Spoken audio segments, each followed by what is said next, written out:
Mu kiganiro gikomeye cyane Mufti w'u Rwanda yagiranye na kimwe mu bitangazamakuru byandikira ku butaka bw'u Rwanda igihe.com yagarutse kuri byinshi cyane, avuga ku bayisilamu bajya mu mitwe y'iterabwoba ndetse nawe nyirizina abazwa ku kibazo yigeze kuvugaho cy'uko afatira ku bayisilamu imbunda.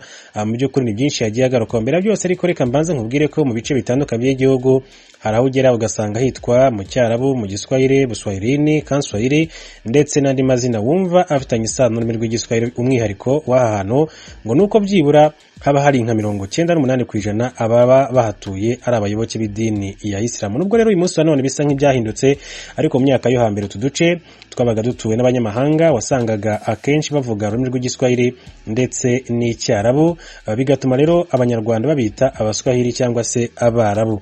N'amazina rero ushobora kumva ko yari meza, ariko ntabwo ariko biri, kuko icyari cyishi inyuma yayo ni ivangura ryakorerwaga abayisilamu ku ngoma ya cyami, Repubulika ya mbere ndetse n'iya kabiri. Kimwe rero n'andi madini cyangwa se imiryango ishingiye ku myemerere mu Rwanda, amateka y'idini ya Isilamu nayo atangira nyuma gato y'umwaka w'1894 ubwo uwitwa Rit Gustav von Gotzen, umusirikare w'umudage washakishaga isoko y'uruzi rwa Nile, yakandagiraga mu Rwanda. Hanyuma umunyamateka akaba n'umwanditsi Padiri Alex Kagame agaragaza ko von Gotzen waje yaturutse muri Tanzania, mu bo yazanye nabo barimo abayisilamu, bityo akavuga ko mwaka w'1895 aribwo abayisilamu ba mbere bageze mu gihugu cy'u Rwanda. Amateka agaragaza ko mu mwaka w'1913 aribwo umusigiti Mosque ya mbere yubatswe mu mujyi wa Kigali rwagati, ahasanzwe hazwi nko ku musigiti wa mbere rero wasimbujwe muri 2004, ndetse icyo gihe abayisilamu bose babarirwaga nko muri 300. Muri icyo gihe rero abari abayoboke ba Isilamu bose bari batuye mu mujyi wa Kigali muri aka gace kazwi nka quartier commercial, kumanuka kugeza ku Muhima. Nyuma rero baje kuvanwa muri ako gace bajya gutuzwa i Nyamirambo. Mufti w'u Rwanda Sheikh Hitimana Salim avuga ko abakoloni ngo bazanye n'idini yabo, no kuvuga Kiliziya Gatolika, ari nabo rero bagiye bafata abayisilamu bakajya kubatuza mu nsisiro z'abavuga Igiswahili. Yagize ati icyo gihe rero abanyarwanda benshi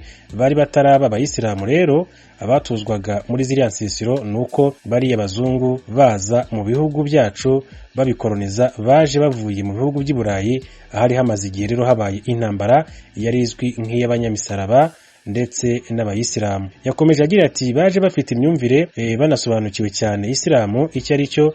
Bageze aha rero ibyo bakoze ni ukugira ngo abayisilamu babe bari hamwe muri izo nsisiro bashobora gukurikiranwa neza. Ati buriya n'umunyarwanda wabaga umuyisilamu bamuvanaga hirya mu cyaro bakamuzana muri izo nsisiro. Sheikh Hitimana avuga ko abari batuye muri izo nsisiro hari uburenganzira batahabwaga, burimo gutunga ubutaka, guhabwa imirimo, uburezi, ndetse nta nubwo ngo babaga bemerewe kuvamo uko bashatse ngo bidegembye bisanzuye. Agira ati ibyo twabifashe nko guhotera uburenganzira bwacu, ariko ubu dushimira Imana ko bitakiriho. Ahantu rero hazwi hari izi nsisiro ni muri Nyarugenge, Gatsibo, Kamembe, Rubavu, Rwamagana, Huye ndetse na Muhanga. Naho rero ku kibazo cy'uko Isilamu ikunze guhuzwa n'iterabwoba, agira bati nta barwa ryakozwe, ariko aha hanze ha mubare munini w'abantu bumva ko uyu n'uyu ari umuyisilamu, bagahita batekereza ubuhezanguni, ubutagondwa burangirira mu kwiturikirizaho ibisasu, ubwicanyi ndetse n'ubugome.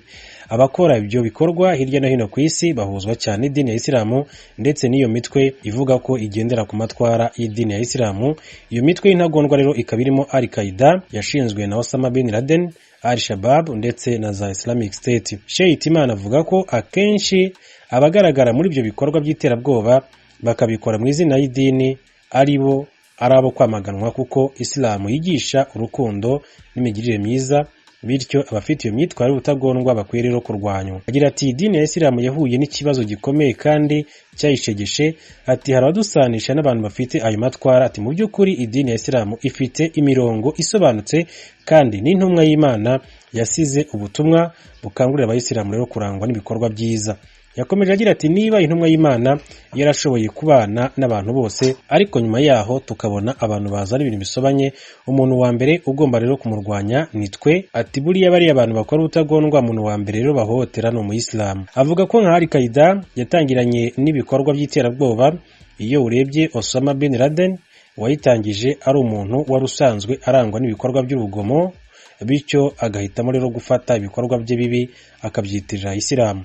Muri 2016 urubyiruko rw'abantu bagera kuri 40 mu Rwanda rwari rwiganjemo urw'abayisilamu batawe muri yombi bakurikiranyweho ibyaha by'iterabwoba, uhezanguni, kujya mu mitwe y'iterabwoba ndetse no gushishikariza abandi kuyijyamo.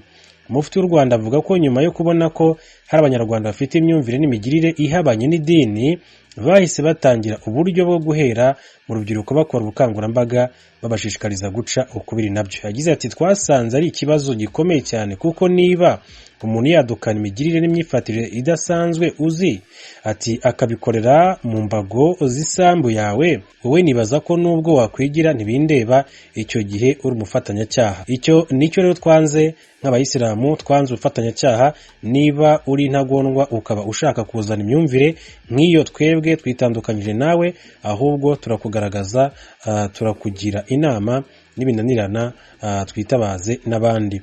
Akomeza avuga ko kugeza ubu abagiye bagaragara muri ibyo bikorwa ari bake, ndetse n'urwego babikoragaho rwari rukiri hasi, ariko badakwiriye kwihanganirwa. Ati ku buryo uyu munsi abayisilamu bose guhera muri 2017 twavuze ko tugomba rero kurangiza icyo kibazo, noneho tugasubira mu buzima nk'ubwo twabagamo, ari nabwo rero ubuzima Isilamu itwifuriza, ari nabwo bw'abemeramana n'abantu bitwa ko bafitanye isano n'Uwiteka. Ntabwo bagomba rero kurangwa n'urwango. Ati dukwiye kurangwa n'urukundo n'urugwiro, niyo mpamvu rero twitwa Isilamu amahoro. Sheikh Hitimana avuga ko hanashyizweho uburyo bwihariye bwo guhanahana amakuru ku bantu hose hashobora kugaragara umuyisilamu ushaka kwishora mu bikorwa by'ubutagondwa ndetse n'iterabwoba. Hanyuma muri Kanama 2020 umuryango w'abayisilamu mu Rwanda hadutse umwuka mubi, aho hari bamwe mu bashehe bavugaga ko Mufti abashyiraho iterabwoba ndetse akanabafungisha.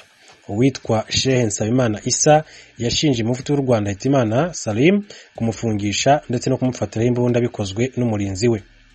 Byabaye nyuma y'uko abashehe ngo bari baherutse rero gufatwa barenze ku mabwiriza yo kwirinda icyorezo cya COVID-19, ariko nyuma yo kuganirizwa nk'uko bigenda ku bandi baturarwanda bose baza kurekurwa basubira mu ngo zabo. Mufti w'u Rwanda Sheikh Hitimana Salim yabwiye ikinyamakuru rya Kadomo ko ibi byose bikomoka ku mateka mabi yaranze Isilamu mu bihe byo hambere, ari nayo mpamvu usanga uyu munsi hari abantu baba bagishaka ko abayisilamu bayasubiramo.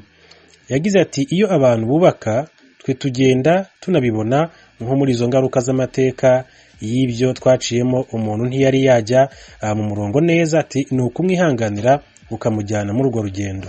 Ati bariya ni abantu bafatiwe kutubahiriza amabwiriza ya COVID-19, ariko babikoreraga mu nyubako yacu. Barafashwe, ababafashe babajyanye rero kubagira inama, nyuma rero bararekurwa. Ibyo bavuze byose rero ni binyoma, ntazi aho babikuye, ariko ntabwo ari byo. Ati nk'ibyo ni kumwe ushobora rero kubona abantu 2, 3 bavuga bati Mufti nitumwishimiye. Sheikh Hitimana avuga ko imyitwarire y'aba bantu akenshi ikomoka ku bisigisigi by'amateka mabi yaranze Isilamu, aho nko mu myaka ya mbere ya Jenoside yakorewe Abatutsi abayisilamu mu Rwanda bahezwaga cyane, ku buryo nibura muri imyaka 27 ishize aribwo bumva ko bagize ubwisanzure. Kuva nyuma ya Jenoside yakorewe Abatutsi abayisilamu ngo batangira rero urugendo rwo kwibaka no kwishimira kubaho bisanzuye mu gihugu cyabo, aho nibura kugeza uyu munsi none bafite imisigiti igera kuri 675 yiganjemo iyo mu burasirazuba irenga 200, amajyepfo ndetse n'umujyi wa Kigali.